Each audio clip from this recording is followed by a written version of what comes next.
ఆడోళ్ళను మొగోళ్ళే మోసం చేయాలనా? మొగోళ్ళను ఆడోళ్ళు మోసం చేయొద్దా?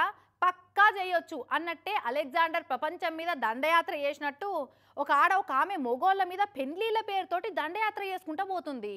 వన్ బ్యాడ్ డే ఇట్లా దొరికి దండయాత్రకు బ్రేక్ వచ్చేటట్టే చేసుకున్నది. మ్యారేజీలు స్వర్గంలో డిసైడ్ అయితే అనుకుంటారు, అట్లా డిసైడ్ అయిన మ్యారేజీల రికార్డులను రీఎడిట్ చేస్తున్నట్టే ఉన్నది ఈమె వ్యవహారం చూస్తుంటే. ఒక్కడి కాదు రెండు కాదు 7 నెలలలో 25 మందిని పెళ్లి చేసుకొని వాళ్ళందరి గుండు కొట్టిపోయింది మహాసాధ్వి. ఏండ్లు నిండినా పెళ్లి కాకుండా ఎదురు కట్నం ఇచ్చి పిల్ల దొరికితే చాలు అదే 10,000 అనుకునేటోళ్ళు ఉంటారు కదా, అవి అసంటోళ్ళే ఈమెకు బంగారు బాషింగాలన్నట్టు.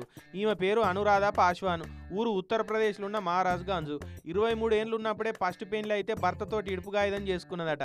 తర్వాత మకా మధ్యప్రదేశ్కు మార్చింది. ఆడ దొంగ పెళ్లిళ్ళు చేసే బ్రోకర్ గాళ్ళతోటి దంద సురువు చేసింది. పెళ్లి ఎప్పుడైతుంది బాబు, నాకు పిల్ల ఏడ దొరుకుతుంది బాబు అని ఎదురు చూసేటోళ్ళని ఎంకులాడి వాళ్ళ తాన ఎదురు కట్నం తీసుకొని లగ్గం చేసుకున్నాడు.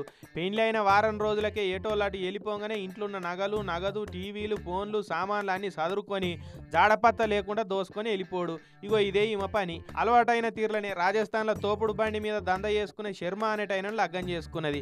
ఏప్రిల్ 20 తారీఖు నాడు రిజిస్టర్ మ్యారేజ్ చేసుకున్నాడట శర్మ. ఇక సంబంధం దొరింపు చేసిన బ్రోకర్లకు 2 లక్షలు అప్పు చేసి మరీ ఇచ్చిండట. పైసా పోతే పోయింది, నాకు పిల్ల అయితే దొరికిందని పుల్లు ఖుషి అయిపోయాడు. కథం ఇక మే 2 తారీఖు నాడు శర్మ కొనిచ్చిన 30,000 ఫోను, ఇంట్లోన్న 1,50,000 విలువ చేసే నగలు 30,000 రూపాయలు పట్టుకొని ఉడాయించిందట. ఇక ఆయన పోయి పోలీసులో ఫిర్యాదు చేసిండు. పోలీసులు ఇదంతా ఏదో కూడవలుకొని గ్యాంగు చేసిన పనే ఉన్నట్టున్నదని అనుమానపడి ఒక పోలీస్ అయిననే పెళ్లి పిల్లగాని లెక్క పంపిర్రు. మావోనికి సంబంధం కావాలని బ్రోకర్ గారిని అడిగిరు. బ్రోకర్ గారు నిజమే నమ్మిరు. అనురాధతోటి మాట్లాడాలి, ఆమెను చూడాలనగానే అడ్రస్ ఇచ్చిరు. సీదా పోయి ఆమెను అరెస్ట్ చేసి లోపటేసిరు పోలీసులు. ఎంక్వైరీ చేస్తే 7 నెలలలో యూపీ ఎంపీ రాజస్థాన్ల 25 మందిని పెళ్లిళ్ళు చేసుకొని అందరిని ఇట్లనే దోసుకొని పోయిందని తెలిసి పోలీసులే కంగు తిన్నారు. ఈమెకి ఇది అలవాటు కానీ పాపం పెళ్లి చేసుకొని వారమన్నా కాలేదు. చేసుకున్న భార్య ఇంతకు ముందే మల్టిపుల్ హస్బెండ్లకు భార్య అని తెలుసుకున్న వాళ్ళ గుండె ఏం కావాలి పాపం. అమాయక మొగోళ్ళను మోసం చేస్తేందుకు ఈమెకి ఎట్లా మనసు వచ్చిందో ఏందో.